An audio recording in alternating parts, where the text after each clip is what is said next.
aujourd'hui pour faire la vidéo que tout le monde a fait sur Booktube. Vraiment, tout le monde l'a faite? Non. Mais Parce que du coup, moi j'ai cette idée depuis des lustres. entre donc, celles qui ont fait le trailer reaction et celles qui vont parler ou qui ont parlé de la série, et je dis vont parler parce que le temps que nous ça sorte, etc., vous connaissez la routine, ça m'arrive beaucoup trop souvent avec les BD manga, quand je suis en mode oh j'ai un truc incroyable, personne n'en a parlé. Le temps que j'en parle et que ça sorte sur la chaîne, tout le monde en a parlé. Bref, revenons à nos magnifiques moutons. Tada. C'est moi le mouton. Magnifique. Grisha, Shadow and Bone, Grisha, Shadow and Bone, tout ça. Et Je sais Six of Crows un petit peu. un petit peu. Info numéro 1, on va vous parler de Grisha and Shadow and Bones, qui sont donc une série de bouquins et une série Netflix. Deuxième info, l'une d'entre nous, moi en l'occurrence, a lu le livre. L'une d'entre nous, toi en l'occurrence, n'a pas lu le livre. Mais elle a effectivement vu la série. Et moi aussi. Elle l'a pas fini, encore. Je l'ai pas fini, j'en suis à l'épisode... 5 ou 6. Attends, il y a 8 épisodes en tout ? Milieu de l'épisode 6 alors. On a décidé de vous faire une partie sans spoil, puis une partie avec spoil, donc on vous dira quand ça commencera. Donc, Grisha, de Liber Dugo, aux éditions Milan. J'ai les anciennes couvertures, mais si ça vous intéresse, il y a aussi les couvertures avec les images du film. On va suivre Aina Starkov, qui est une cartographe, merci. Elle va découvrir qu'en fait, elle est pas juste une mapmaker, elle est un peu la meuf que tout le monde attendait. Au milieu du pays, il y a le Fold, qui est une énorme brèche noire dans laquelle il y a des créatures pas très sympathiques qui y vivent. Le truc avec cette brèche, c'est qu'on attend un invocateur ou une invocatrice de lumière pour zigouiller la brèche et qu'il n'y ait plus de brèche et que tout le monde vive heureux dans le meilleur des mondes. Parce que c'est un invocateur de ténèbres ou un truc comme ça qui l'a construite et du coup il faut des milliers l'inverse d'années. De lumière. Et du coup, eh bien, en fait, on va découvrir que c'est Alina, cette invocatrice de lumière. Et que normalement, on détecte les Grishas, qui sont donc le... Bah, c'est le synonyme de sorcier ou sorcière, hein, Grisha. Ouais, c'est ceux qui ont des pouvoirs. Et on va Parce que moi j'étais assez perdue au début, je savais pas trop ce que c'était les Grishas. Mais du coup les Grishas c'est ceux qui ont des pouvoirs, et cartographes etc. En gros c'est des sortes de missions mais ils ont pas de pouvoir. Et du coup elle a jamais fait le test pour savoir si c'était une Grisha, et au final... Enfin, elle l'a fait mais c'est compliqué, mais bref. Mais donc elle va découvrir à genre 17 ans, 16 ans, elle doit avoir un truc du style, que en fait c'est elle. Tu es un sorcier. Alina.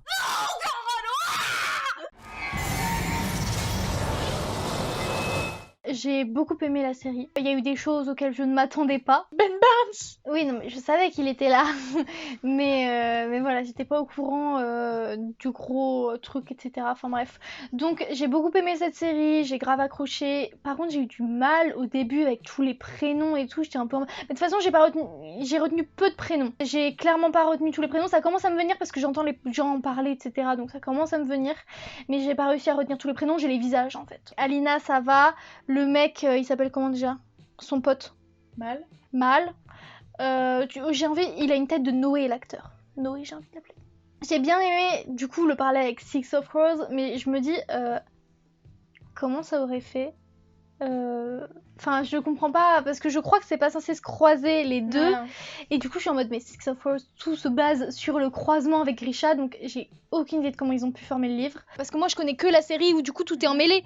Donc, si tout n'est pas emmêlé, qu'est-ce qu'ils disent dans le livre ? Ah. D'accord. Donc je comprends pas comment le livre est formé. Mhm. Par contre au début en fait j'aimais pas trop tous les premiers épisodes, j'aimais pas la partie de Six of Crows, donc le trio. J'aimais pas trop tout ce qui se passait, j'étais en mode Grisha ça m'intéresse bien. Ça faisait bien dans une série mais dans un livre ça m'aurait trop énervé qu'il y ait plein de points de vue etc. Ça aurait fait beaucoup trop.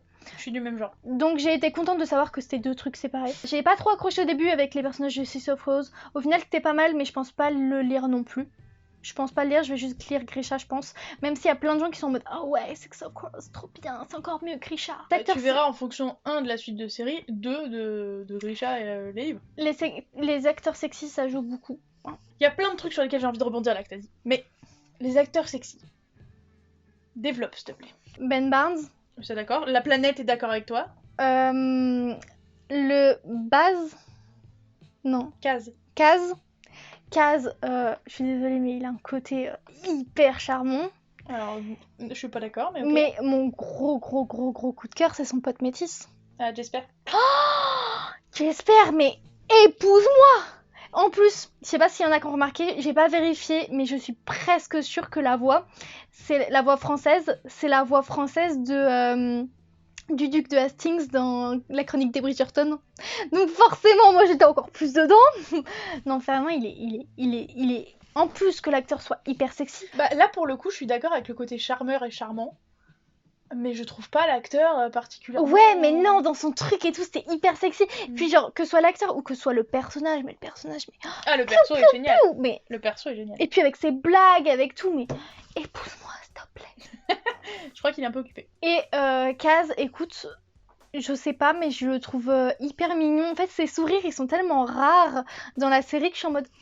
Oh, Ouais, il a souri. je le trouve pas sexy pour autant. Non, il est mignon. bref, il est pour pas rebondir- sexy, il a du charme. Pour rebondir sur les trucs un peu plus intéressants, tout de même, hein, parce qu'on n'est pas là pour ça, Moi, je suis là pour ça. moi, je suis d'avis qu'il vaut mieux regarder la série avant de lire les bouquins. Je vais y venir après pourquoi. Bah, du coup, moi, je peux pas trop juger. Non, mais là, toi, tu Là-dessus, pourras je juger une fois t'écoute. que tu l'auras lu. Mais je tiens à revenir sur ton histoire de prénoms dans lesquels tu te perdais. C'est ce qu'avait dit Patatra. Elle était en mode, heureusement que j'ai lu le premier tome de Grisha et Six of Crows, parce que bah, du coup, je sais qui est qui. Je me perds pas dans les prénoms, je me perds pas dans la géographie du truc, je me perds pas dans la magie du truc aussi. Au Et- début, j'étais vraiment paumée. Hein. Voilà, ça lui semblait hyper brouillon. Moi, j'ai pas eu cette impression, mais j'ai pas pensé une seule seconde à le mettre en parallèle avec le fait qu'effectivement j'avais lu le bouquin et que je savais exactement de quoi il retournait. Mais je me rappelle que j'avais voulu commencer Grisha une fois et qu'au début, j'avais eu ce sentiment-là dans le bouquin. Donc ça m'étonne pas en fait qu'on ait la même sensation dans la série, parce que je Ouais, me dis au c'est final les c'est deux. pareil quoi. C'est un monde très fourni et quand ça arrive directement, t'es en mode wow, 2 C'est ça. secondes. Et comme tu l'as dit toi-même, dans Six of Crows, et c'est par là que j'ai commencé l'univers, donc c'est aussi pour ça que j'étais paumée, parce que c'est pas censé se lire en premier, même Mhm. si théoriquement parlant c'est censé être indépendant. Walou si vous voulez mon avis.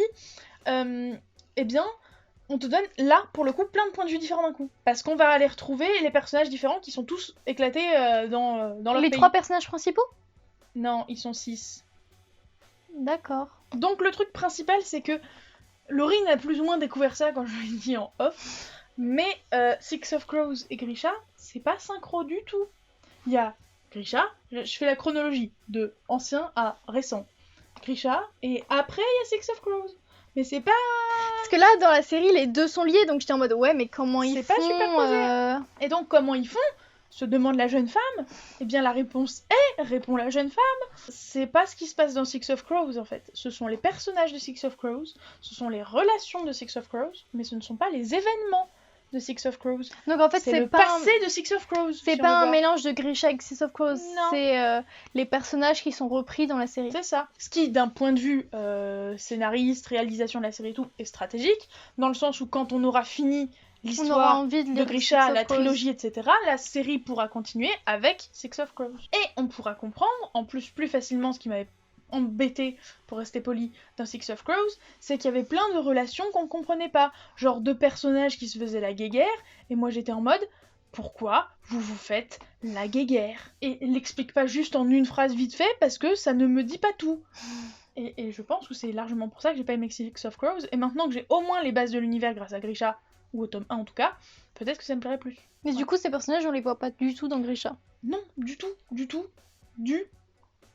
Mais Alina, parfois, elle a des liens et des interactions avec les personnages de Six of Crows. Comment ça... Enfin, qu'est-ce qui se passe dans le livre? Bah, c'est les mêmes choses, c'est les mêmes événements, les mêmes interactions, C'est d'autres personnages? mais c'est juste des personnages dont on se fiche, en fait.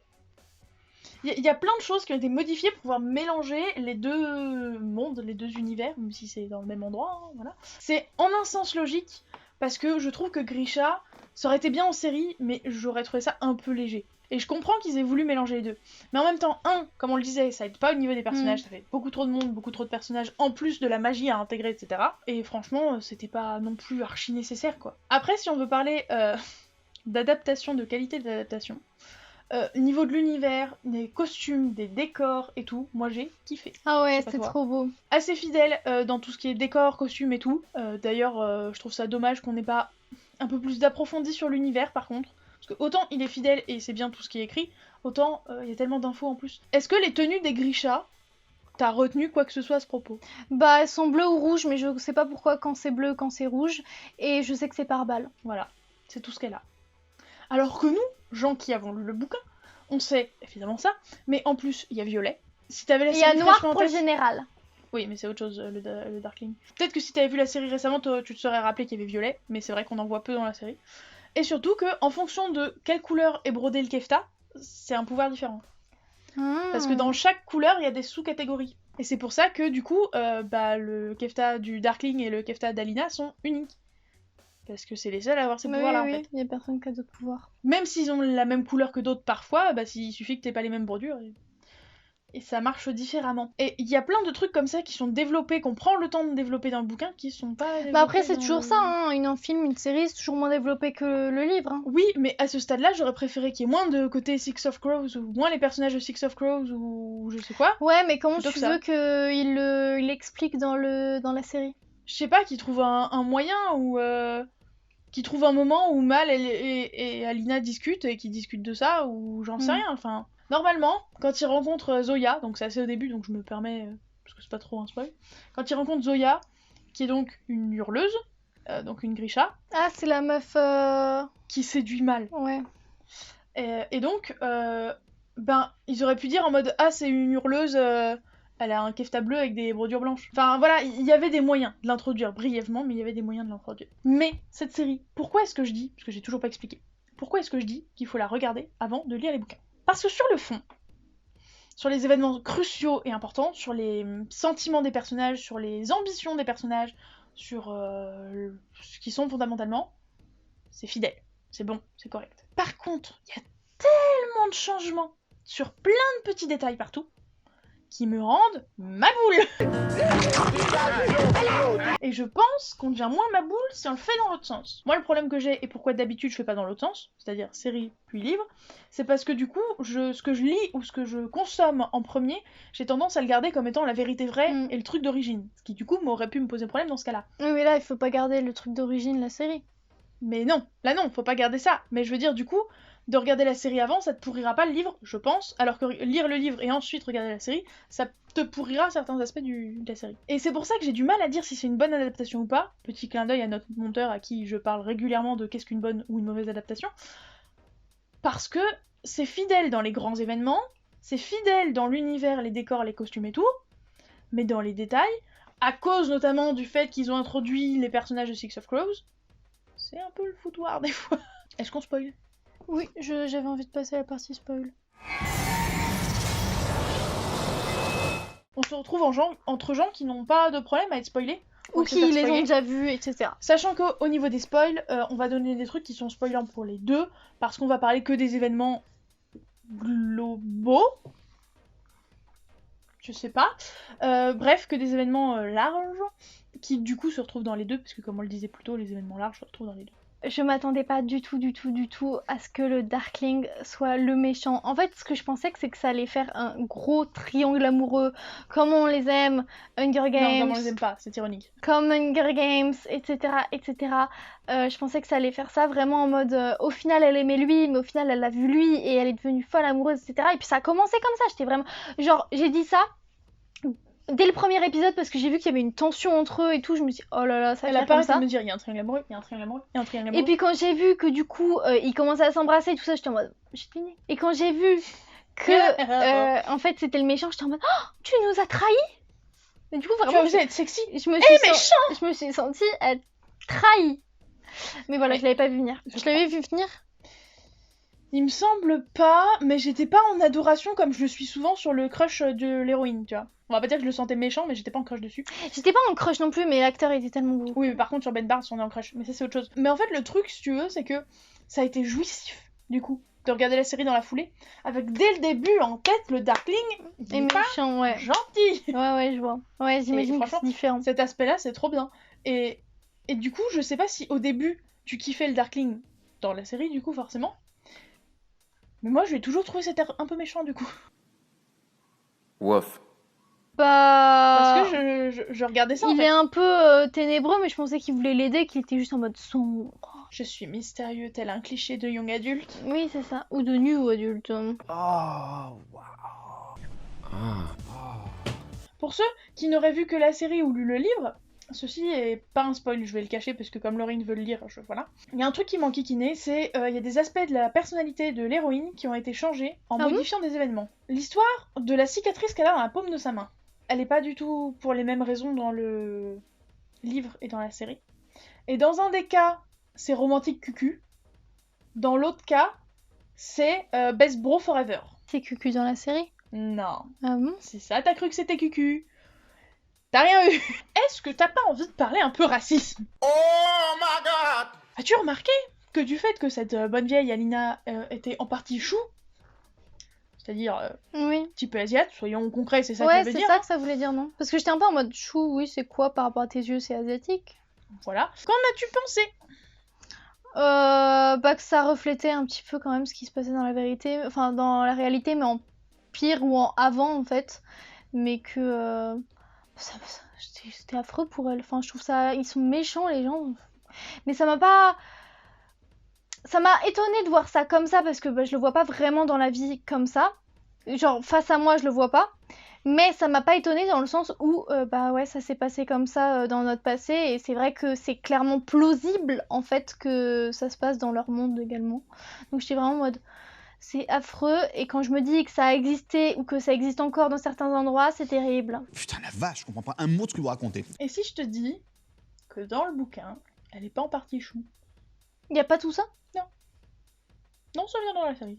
Ah, ils voulaient juste faire un parallèle pour qu'on voit. C'est pas pour le parallèle, c'est parce que l'autrice s'est rendu compte qu'il y avait extrêmement peu de diversité dans son propre bouquin. Donc elle a dit, balancer de la diversité, on va dire qu'elle est en partie chou. Ce qui ne me pose pas de problème, j'adore l'idée qu'elle veuille rajouter Mais de la c'est pour que ça diversité. plaise à tout le monde. Non, je pense vraiment que c'est... J'ai merdé sur ce coup-là, ça va être en série télé. Essayons de rattraper le coup tant que Ouais. faire se peut. Surtout Ok. que ça change rien qu'elle soit en partie chou. Mais justement, pourquoi, sachant qu'on est dans un monde de fantasy, et j'y reviendrai parce que c'est un des aspects que j'aime pas sur le bouquin, pourquoi est-ce qu'il y a besoin de rajouter du racisme? Pourquoi on n'aurait pas pu faire, pour une fois, en sorte que le racisme soit un truc purement terrien, qu'il n'y a pas à Ravka? Ça aurait été pas mal, non? Ouais, bah du coup, elle s'est dit. Ça fait du Ouais, faut montrer, ouais, mais du coup, au final, ça fait l'inverse. Donc entre le fait que les gens parlent forcément de la forme de ses yeux, qu'ils supposent qu'elle ne parle pas la langue du coin, ou qu'ils l'appellent mangeuse de riz, c'était pas... Mangeuse de riz, j'avais pas capté lui. Si, c'est au début de la série, il l'appelle mangeuse de riz.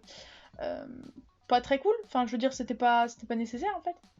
Donc c'était cool de l'avoir rendu racisé. La suite c'était moins cool. Ouais, mais après, elle pouvait pas changer tout son bouquin non plus.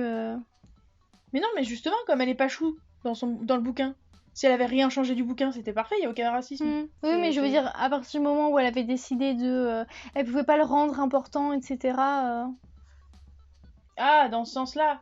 Oui, mais pour moi, il aurait fallu juste dire elle est chou, point. Et à la limite, tu le réévoques quand tu parles de sa description physique de temps en temps, mais c'est tout, quoi. Ouais, ok. Dernier aspect dont j'aimerais discuter, c'est l'apparat.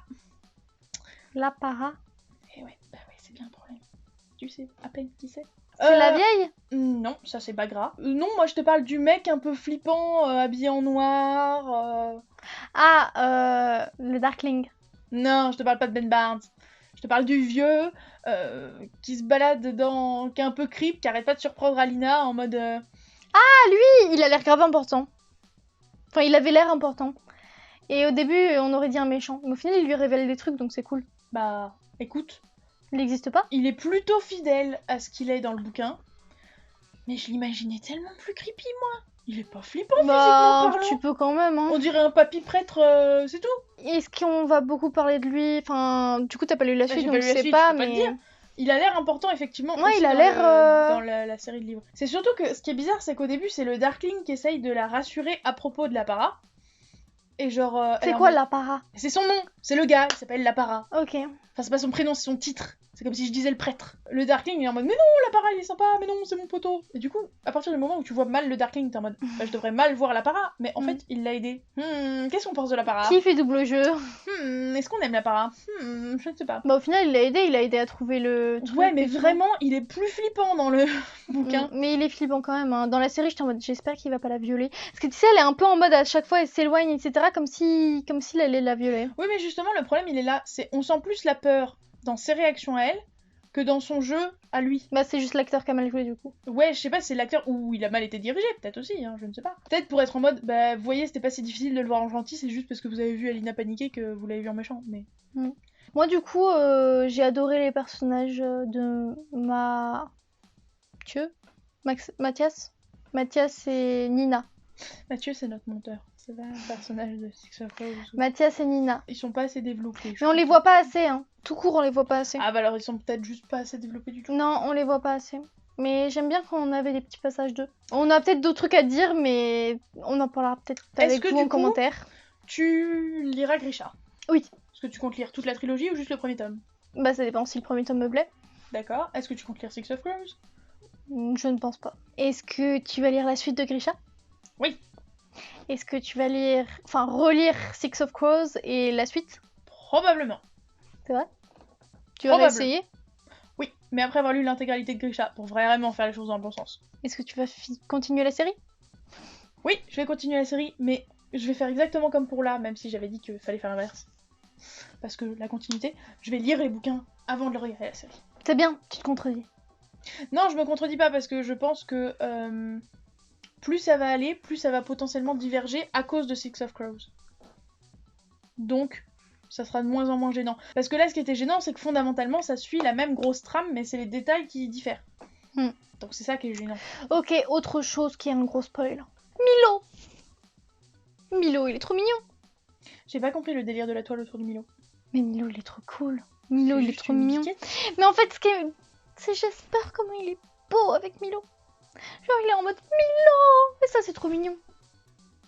Trop mignon. J'ai pas compris votre délire. Milo. Sur la biquette. Mais quand il tient Milo et qu'après il fait pou pou pou pou. J'espère. Milo. Puis en fait, Milo, il revient pour aider Mal quand il a besoin d'une balle, etc. Il était en mode oh là là. Tout se rejoint trop bien. En fait, je pensais vraiment qu'elle allait être sacrifiée. Et quand j'ai vu que du coup c'était le support émotionnel. La biquette. Donc, braves gens qui ont été spoilés et ceux qui n'ont pas été spoilés, qui ont eu le courage d'atteindre ce timing, on a besoin de vous. Parce que en ce moment, on sèche un peu sur les vidéos à deux, comme ça a pu nous arriver. Ça s'épuise. Et autant quand on vous demande votre avis sur Instagram, c'est cool, il y en a 3-4 qui répondent, autant on sait pertinemment que si on vous demande sur YouTube, vous allez beaucoup plus à avoir des idées et à partager des idées. Moi je suis pas d'accord, je pense qu'il y en aura plus sur Instagram. Mais... Ah bah, contredisez-la. On vous demande votre aide. 1 pour des idées de vidéos à 2. Voilà. Qu'est-ce que vous avez envie de voir qu'on n'a pas trop fait en ce moment? Voilà, qu'on n'a pas trop fait, donc ça implique, par exemple, pas des trucs de devinettes, parce qu'on n'a pas arrêté d'en faire. On a d'autres idées pour les devinettes, genre par Pictionary, mais on en a trop fait en ce moment, donc ça attendra un peu. Voilà, si vous avez d'autres idées, faites péter. Ensuite, on voudrait, s'il vous plaît, faire un this or that. Donc, qu'est-ce que c'est qu'un this or that? En gros, vous nous faites juste 2 propositions du style, j'avais dit lire au soleil ou lire dans son bain. Et tu dois choisir entre... Et nous, on devra choisir entre les deux. Sachant qu'on n'aura pas le droit de tricher, c'est l'un ou l'autre. Et le dernier, qui est un peu moins sûr, mais on vous lance la perche, et si ça nous va, eh ben on le fera. Si ça nous va pas, eh ben on le fera pas. Il s'agit de défis livresques, tout simplement. Audrey l'avait fait, ça avait l'air très marrant, et donc on compte sur vous pour mettre en commentaire des idées de défis. Faites-nous faire plein de trucs qui sont pas avec des livres maltraités. Voilà, pas avec des livres maltraités, parce que même si Audrey était en mode oui, le livre est toujours lisible après ça, nous ça nous a brisé le cœur, et on veut pas avoir à faire des trucs pareils.